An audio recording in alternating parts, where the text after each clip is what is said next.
Welcome back. Now we head to the Upper East Side to see how Garrowkedigian updated the classic layout of his apartment. Applying his twin talents as architect and designer, Garrow opened up walls and added bold colors, delicate textures, and visual interest in the millwork. The result is a fresh and distinctly French-influenced take on the classic Park Avenue apartment. Take a look. Hi, I'm Garrowkedigian, New York City interior designer, and I want to welcome you to my Manhattan Upper East Side apartment. As a designer, finding an apartment is a real challenge, and after 5 years of searching, I finally stumbled onto this wonderful apartment. I knew immediately that the apartment had some charisma, some character, and unbeknownst to me, Fred Astaire actually lived here in the 50s. My style as an interior designer is streamlined classic. For instance, in my entry foyer, you'll see the wall paneling isn't wall paneling at all. I had my painter paint wall lines on the walls to mimic the traditional sense of paneling, which gives a very modern interpretation to a very classical detail. There's so much more in this apartment that I really want to share with you, so follow me into the living room and let's take a look.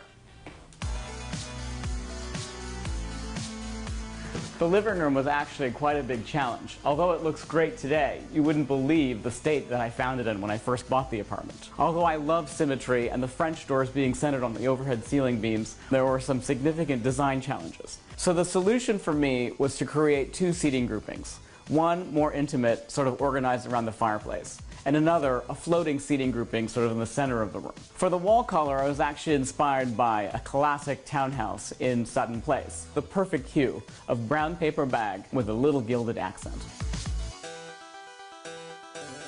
The living room was open to the dining room already, but in order to extend the enfilade, I really felt it necessary to create an opening in this wall from what was originally the master bedroom. To keep the view open, I actually tucked my dining table into one corner with a banquette. And on the other side, put my piano, which helped me really organize the space and make multi-use of my dining room.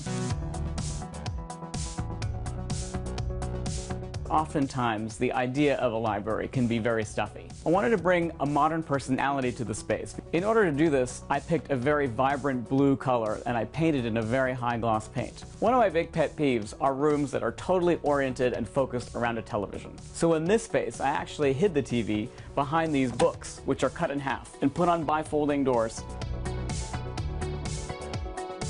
My theory on designing kitchens and bathrooms is that they should really feel like rooms and less utilitarian. For instance, I used this wonderful herringbone wallpaper on the walls, which brings some scale, proportion, and warmth to the space. For the ceiling, I took my cues from the two existing ceiling beams, and I went in the opposite direction with two contrasting beams, which also created a fabulous coffered ceiling. For the cabinetry, I used walnut wood. In this kitchen, I really wanted to have a little bit of warm tone, so I brought the walnut in just to give it some character.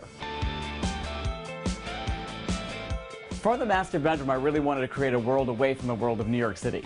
I accomplished this using the bed hangings, which allowed me to create a room within a room. Next, I added some paneling to the room by applying a little lattice gridwork. This is a great tip for you at home, because by adding just a very simple piece of wood, you can create a very simple, elegant, yet contemporary effect on the walls. Finally, I added these curtain panels that I thought would be great in a splash of color. I hope you enjoyed the tour of my Manhattan residence, where the confluence of bold color expressed on top of a classic framework really creates a contemporary feeling.